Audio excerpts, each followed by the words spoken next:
We are in the Ten Commandments sa Exodus chapter 20 po tayo.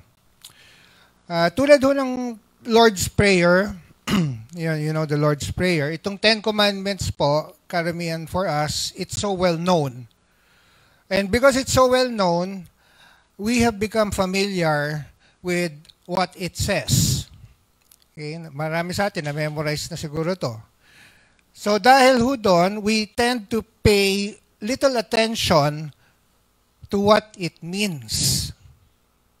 Yung ibig sabihin, yung sinasabi niya talaga dapat sa puso, yung actual na sinasabi ng salita sa Ten Commandments.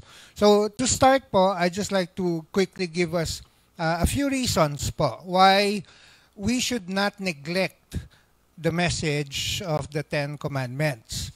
Yan po yung ating title, Worshiping the True God the Right Way.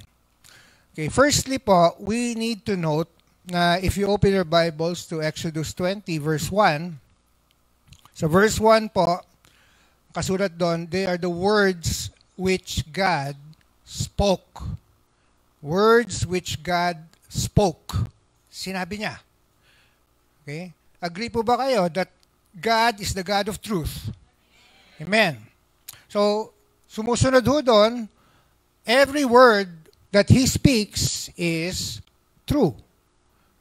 Which follows that the Ten Commandments which God spoke are absolutely true. And if it is absolutely true, then we should be paying more attention to it. Okay? Hindi ho natin babaliwalain dapat to. Secondly, they are called the Ten Commandments. Commandments. They are not 10 suggestions. Okay? Hindi po nakikiusap ang Panginoon sa atin. Okay? If someone suggested an advice for you, pwede mo pang i-consider if you will follow their advice. But not in the Ten Commandments. Okay? It is unthinkable to say, sige Lord, pag-iisipan ko if I will honor my parents. Okay? You don't say that to God. Thirdly po, God gave them, the Israelites, the commandments for their benefit. Okay? It is for their good. Okay? Sa ikabubuti nila. Okay? Fourthly po, yung Ten Commandments, enforce pa rin ho yan sa ating panahon today. Kahit na po tayo ay Gentiles. Okay? We are not Israelites. Okay? Although John said sa John 1:17, the law was given through Moses, grace and truth came through Jesus Christ. Okay, that is like the announcement of the new covenant under Christ. Okay, although John said that does not mean na yung Ten Commandments will no longer apply to us. Kasi sa Matthew naman, 5:17, si Jesus mismo ang nagsabi, do not think that I have come to abolish the law or the prophets. Okay? I have not come to abolish them, but to fulfill them. Okay? These commandments, permanente po yan for all mankind. Okay? Among other reasons why we know that this is not just for the specific time nung Israel sa Old Testament is because nakasulat to using God's finger. Sa Exodus po, 31:18, yung words sa tableta, they were inscribed deeply, okay? And then God gave them to Moses. He took it down the mountain so he could pass it to the people. And until now, these same commandments, they can be found po through many countries, almost all countries around the world. Okay? I'm not saying Ten Commandments, but the principles. Like tulad nung murder, pagnanakaw, yung hindi ka magsasabi ng totoo sa korte. Okay? Many countries apply the principles of the Ten Commandments. Okay? I do not know of any country that says it's okay to kill. Okay mag-murder. Okay lang. Wala. Okay? Sadly though, yung mga ibang commandments like yung respeto sa parents or yung holiness ng marriage, nai-ignore na po yan sa mga maraming ibang bansa. But nevertheless, these 10 commandments, they are still requirements of the Lord God Almighty. Okay? This morning po, tayo po ay pupunta sa verses 4 to 6. And yan po ang second commandment. Okay, I will read it to you. I will just slowly read it para ma-absorb natin sinasabi po ng verses 4 to 6. And I think, this is the NIV. Okay, Exodus chapter 20, verse 4 to 6. You shall not make for yourself a carved image. Okay? Or any likeness of anything that is in heaven above, or that is in the earth beneath, or that is in the water under the earth. You shall not bow down to them, or serve them. For I, the Lord, your God, am a jealous God, visiting the iniquity of the fathers on the children to the third and fourth generation of those who hate me, but showing steadfast love to thousands of those who love me and keep my commandments. The word of God. Bago tayo pumunta sa verses na ito, let me just point out quickly. Some of us with Catholic backgrounds, okay, meron tayong mga iba rito, tulad ko, meron hong background sa Catholicism. Maaaring naalala nyo pa yung inyong catechism class where the first commandment is verses 2 to 3. Okay? So ang first commandment according to the Catholic Church is, I, the Lord, am your God. You shall not have other gods besides me. Okay? Okay pa yan. Tapos, sa second commandment, ang Catholic version, tumalon sa verse 7.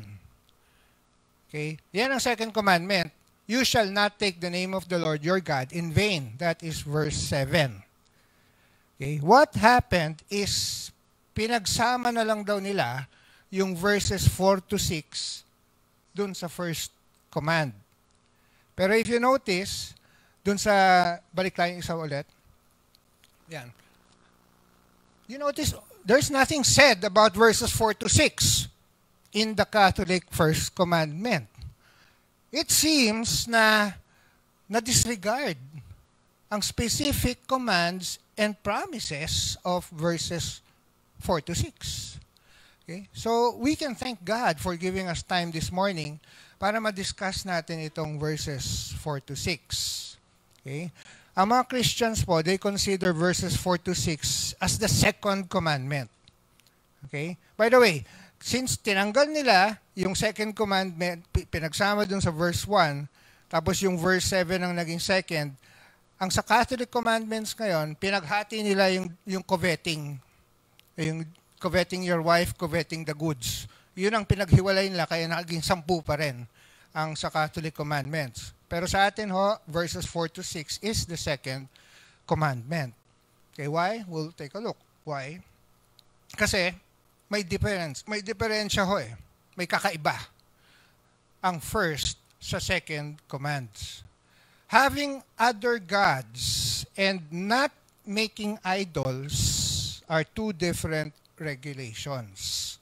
Yung first commandment, you shall have no other gods before me, that has to do po with worshiping the right God. Worshiping the real God. The Lord is saying, worship only me. Wala nang iba tayong i-worship kung hindi ang Panginoon. We must reject every false god in order to worship the true God who alone is our Lord and Savior. The second commandment naman has to do with worshiping the right God the right way.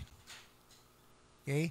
Worshiping the right God the right way. We may not worship God in the form of any man-made idol. Okay? Whereas the first commandment, pinagbabawal ni Lord na mag-worship tayo ng ibang God. Okay? Yung second commandment, pinagbabawal niya tayong i-worship siya sa maling paraan. Okay? Which means through idols. Okay? Nagets nyo? Good. Ito, sana makatulong pa rin to. Okay, meron tayong illustration here. It's a good illustration po of the difference between the first and the second commandments. Galing po to sa buhay ni King Yehu or Jehu, literally. The Bible praises Yehu for eliminating Baal worship sa Israel. Okay? He did this by putting the wicked Queen Jezebel to death. Okay, kilala niya si Queen Jezebel, yung asawa ni Ahab. At dinestroy rin ni Yehu yung mga prophets ni Baal. Okay, sa 2 Kings 10:18-27.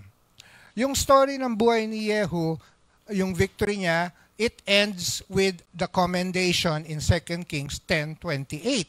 Sabi ho dyan, so Yehu destroyed Baal worship in Israel. So far, so good. Okay? Yehu refused to worship other gods. But ito ang problema. The Bible goes on to say in the next verse, 2 Kings 10:29, sabi ho doon, he did not turn away from the sins of Jeroboam, son of Nebat, which had caused Israel to commit the worship of the golden calves at Bethel and Dan. Okay, you know of the golden calves from the Old Testament? Okay, ang tanong po is, if Yehu got rid already of Baal worship, then what are these sacred cows still doing in Israel? Okay? Ba't nandun ba sila? The answer po is that although Yehu enforced yung first commandment, sumunod siya dun sa unang command, he still allowed his people to break the second commandment. Kasi para sa mga Israelites, yung golden calves na yon, hindi naman yun nagre-represent ng ibang Diyos eh. They were intended to represent the God of Israel, yung golden calves. Pero yan ho precisely is what the second command forbids. Yun ang ayaw ni Lord. Worshipping God with an idol. Okay? Whereas yung first commandment, finorbid yung false gods. Yung second commandment forbids false worship or wrong worship of the true God. Okay? Yun ho ang difference. Hindi pwedeng pagsama yung first and second. The point is po, for us, how we worship God matters. How we worship God matters. We may not worship Him any way we like. Okay? But only the way that He has commanded. Okay? Kailangan tayo sumunod dun sa gusto ng Panginoon kung paano siya i-worship. And makikita ho natin yan sa verses 4-6. Verses 4-6. Okay, yung second commandment po, next slide please. May 4 na parts ho yan. Yung una po, basically, is the command. Okay, diyan makikita yung command. It will also aim to show us the nature of our true God. Okay, simple lang yung first part. You shall not make for yourself a carved image. Okay? In other words, don't make idols. Okay? An idol was something made by a tool. Okay? Whether kinarve out of wood, chinisel out of stone, whether in-engrave out of metal, it was cut and shaped by human hands. Okay? An idol is a man-made creation of trying to represent God. Okay? Our country just finished this week yung yearly traslasyon. Alam niyo yung traslasyon sa Quiapo? Hundreds and thousands of devotees ng image of the Black Nazarene gathered in Manila to take part of the procession. Meron silang events tulad nung pahalik sa paa ng imahen. Meron din silang pabasbas dun sa imahen. Okay? The thing is, I've heard many of the devotees mention their faith in Christ. They mention Jesus in their faith. Pero they failed to obey the second command. Okay? If they would only prayerfully read Exodus 24-6, God would open their hearts to the truth. Balik ko sa passage. Okay, the Bible goes on to give us a comprehensive area, okay, kung ano ang pinagbabawal ng Panginoon sa pag-pattern sa kanya ng isang idolo. Sabi ho doon sa coverage, next slide, or any likeness of anything that is in heaven above, or that is in the earth beneath, or is on the water under the earth. Notice, si God po, kinover niya lahat ng area by which we are not allowed to make an idol to represent Him. Maghanap ka sa langit, maghanap ka sa earth, sa lupa, sa tubig, sa ilalim, wala kang pwedeng makita doon under creation na ihawig or gumawa ng idolo na kahawig, pwedeng ihawig sa Panginoon. Nothing. Nothing in creation by which we may compare or describe God. Okay? We may use nothing in creation to make an image of Him na gawing icon. Kahit na pa sabihin natin aid lang sa devotion natin. Hindi. Why? Because God created all of that. Okay? Siya ang lumikha ng sangdaigdigan. If we attempt to make an image of God from something He created, okay, we are putting Him in the level of those objects. Okay? Binaba mo siya. Siya ang gumawa nun eh. Tapos ikukumpira mo siya doon. Insulto ho sa kanya yon. To make it clear, God did not forbid Israel from creating objects with their tools.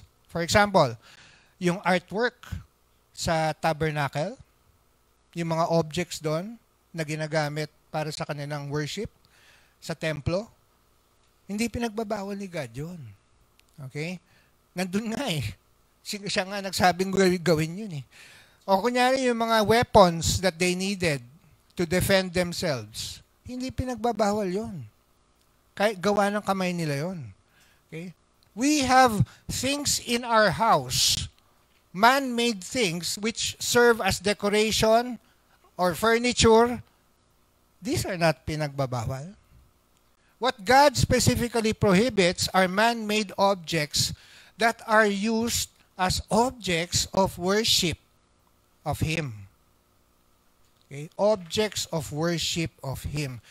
This is made clear sa kanya sinabing next. You shall not bow down to them or serve them.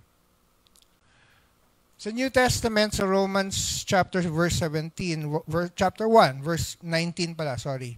1:19, sabi ni Apostle Paul doon, and I read it to you, they know the truth about God because He has made it obvious to them. For ever since the world was created, people have seen the earth and the sky. Through everything God made, they can clearly see His invisible qualities, His eternal power and divine nature. So they have no excuse for not knowing God.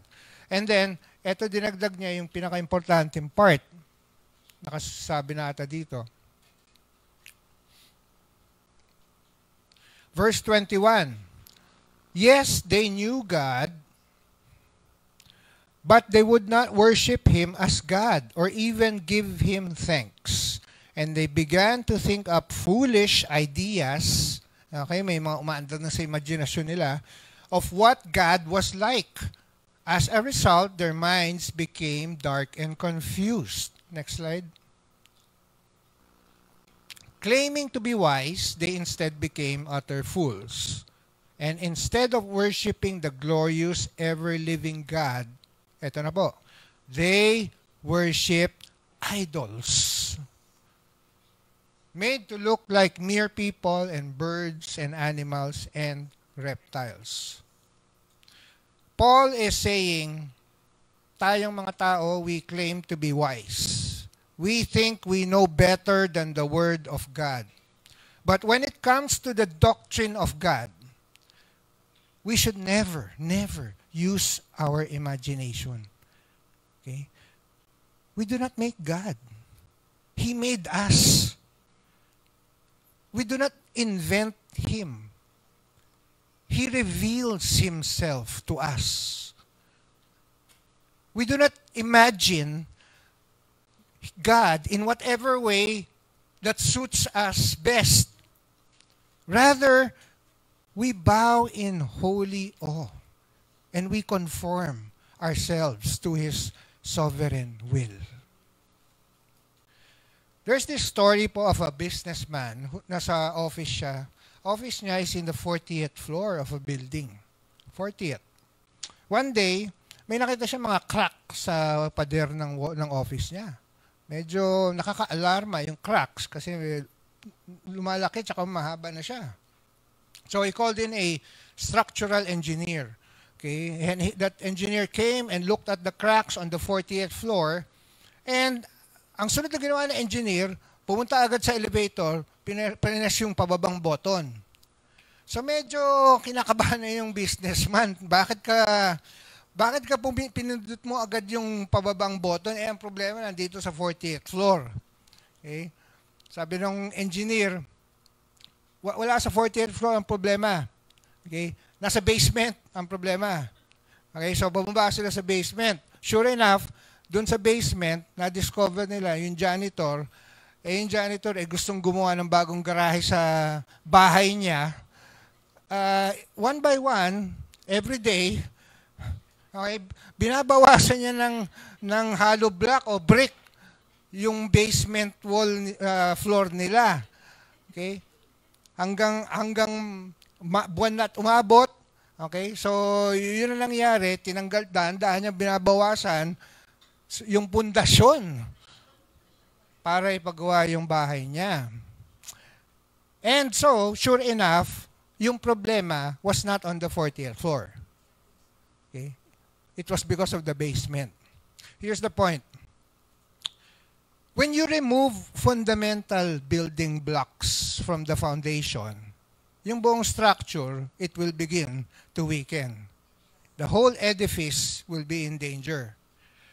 Gayon na rin po sa theology. Okay? Theology is not trying to put together a list of what you decide God would be. Hindi po ganon. Theology is trying to learn who God actually is.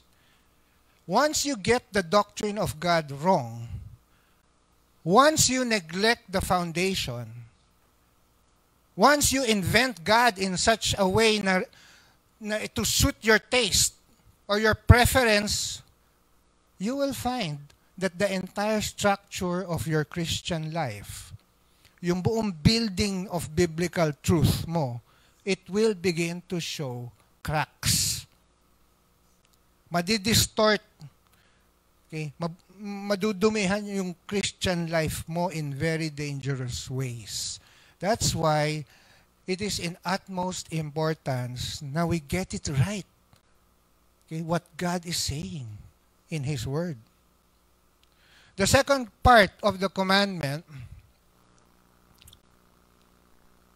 is, it shows us the reason for us to obey.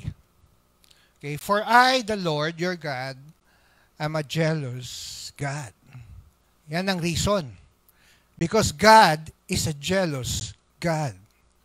If you take the word jealous in a negative way, it will commonly mean suspicious ka, or wala kang tiwala, or nangiinggit ka. Okay? Yan ang negative way. Envious ka. Envious ka of the success of others, okay? Or envious ka of someone who has something that you do not have. Okay? A person might be envious of another person because he has a nice car or a nice house, okay, mga possessions. Or a person might be jealous or envious of another person because meron siyang ability na wala sa kanya. Okay? Another example of someone being jealous is simply maganda or gwapo yung taong yon at naiinggit siya. That is the jealousy of the world. Okay? But when you apply it to God, jealousy in the Bible for God means zealousness. Puno siya ng zeal for you. Okay? God is passionate for you. Okay? Mahahambing mo ito to the love of a parent sa kanyang mga anak. Okay? Or the love of a husband sa kanyang misis. Yan po. Isipin nyo. Okay? No loving husband would be able to stand it if his wife is in the arms of another man. Di ba? Buwang yun. Sa Ilocano, agmuayong. Tama ba? Agmawuyong. Yung lalaking yun. In a similar way, God is jealous when someone gives to another something that is rightfully his. That rightly belongs to him. Okay? When the worship that is supposed to be for God alone, binigay mo sa idols, God is jealous. Okay? But more than that, yung jealousy ni God is love in action. Love in action. He refuses to share the human heart with any rival, not because po selfish si God, no. Not because He just wants us for Himself, okay? Hindi po yun talaga ang reason, but because God knows that when we are disloyal to Him, kapag tayo po ay nag-disobey ng second commandments, humabol tayo sa mga idols, our moral life suffers. Babagsak ang moralidad natin. So, when you look at it, yung second commandment is for our good. Okay? For our good. God is not jealous of us. Hindi. He is jealous for us. Para sa atin. Third and fourth part. Okay, meron ho ditong warning, meron din blessing. Okay? Yung jealousy of God brings us to this third and fourth, which I will read first, is yung warning. Visiting the iniquity of the fathers of the children to the third and fourth generation of those who hate me. Tapos, may blessing. But showing love to 1,000 generations of those who love me and keep my commandments. Okay, God shows us His intense passion na mag-glorify siya sa ating worship by including a curse to those who break the second command and also including a blessing to those who keep the second command. So, tingnan muna natin yung first, yung warning.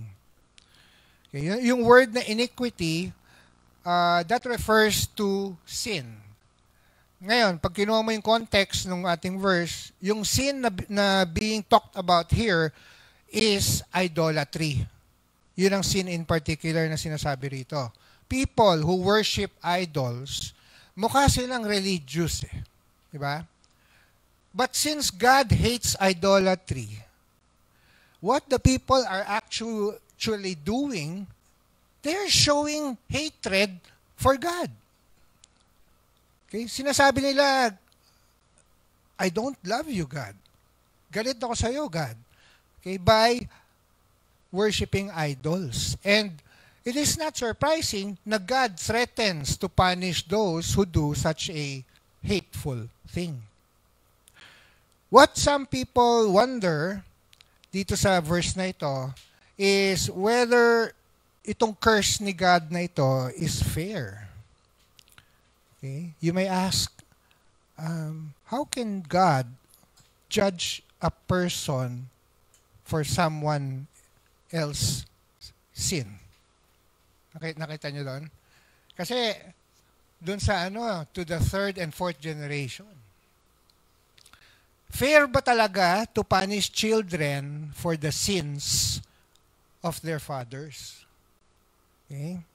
Firstly, this is not teaching generational curse. Okay? Hindi po ito nagtuturo ng false teaching na generational curse. Children are not punished for the sins committed by their parents. Neither are parents punished for the sins committed by their children. Each of us is responsible for our own sins. Okay? Ezekiel 18 verse 20 tells us, andyan ba yun? Okay. Basahin ko na lang. So Ezekiel verse 18:20, the soul who sins is the one who will die. The son will not share the guilt of the father, nor will the father share the guilt of the son. Malinaw po in our Bible that it does not teach generational curse. Okay? What verse 5c is saying po is that ang idolatry po, it has a way of deeply fixing itself in the culture. Okay? Nakabaon na sa pag-iisip ng bata na si mama at si papa at si lolo at si lola nagdadasal sa statwa. Okay? Yung mga devotees ng Black Nazarene, mula pa yun sa ninuno nila. Okay? Children raised in such an environment will keep the tradition going and practice similar idolatry. And so, they fall again into the pattern of disobedience. That's what the curse is saying. Kasi nga, sinunod ng anak, I will be punishing and cursing. Okay? But the important word we should not miss in verse 5c, yung word doon, those who hate me. Kita nyo? Sa baba. Those who hate God. Okay? Those who hate me in context are those who practice idolatry. Sa konteksto natin. So, yung children who continue the idolatry of their parents will have the iniquity of their fathers visited upon them. May punishment para dyan. Pero kung yung descendant ng idolater na yon tumigil sa kanyang pag-idolatry, nag-worship kay God in the right way, they will not have the iniquity of their fathers visited upon them. The curse is only for those who hate God. So again, each of us, ikaw, ako, responsible tayo sa ating sins natin. And we must bear the punishment for them. Hindi natin pwede i-share yung guilt natin with another. Okay? Nor can you be held responsible for my transgressions. There is, however, one exception to this rule. one exception, and it will apply to all of us. There is one man, one innocent man.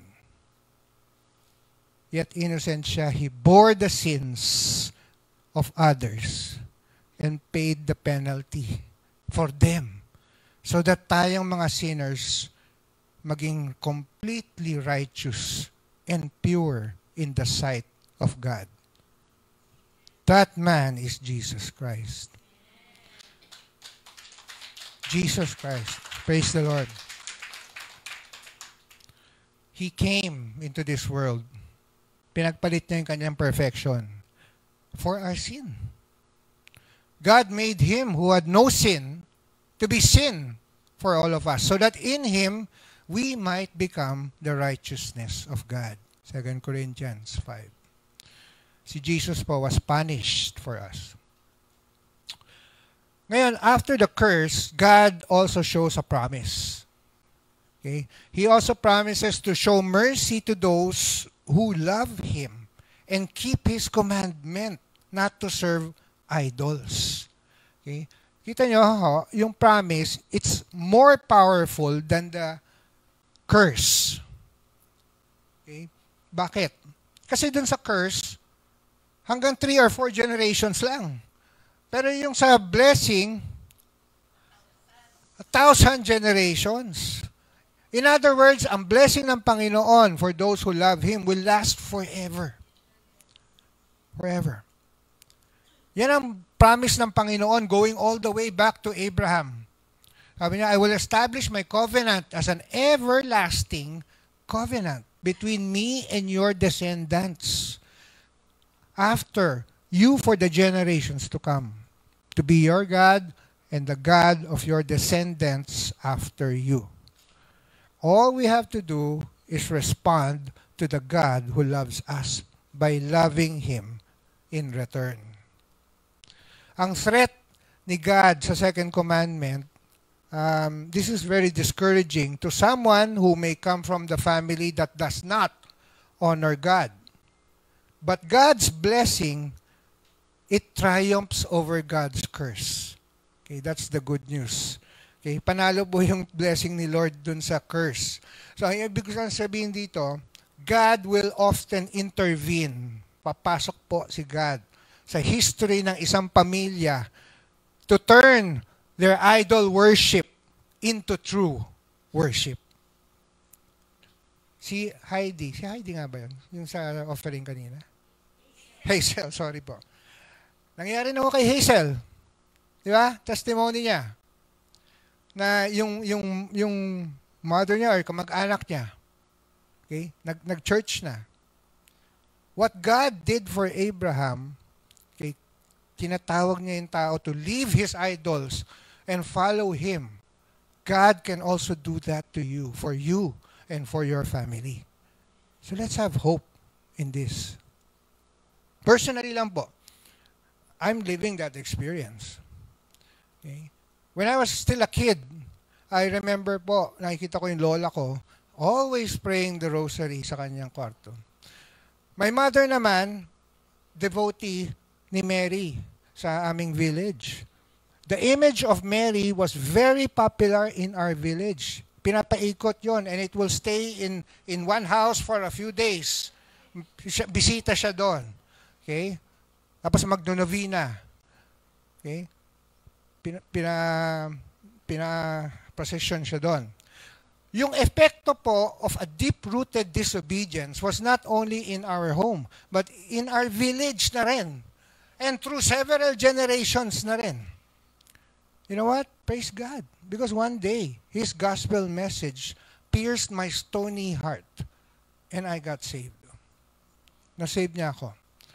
I preached Christ to my father when he was dying on his bed, and he accepted Jesus. As for my mother, si God po may sense of humor. One day, sumama yung mami ko sa akin mag-attend ng worship service, and she got saved. Pero ang nakakaano doon is that the day that she got saved was December 8.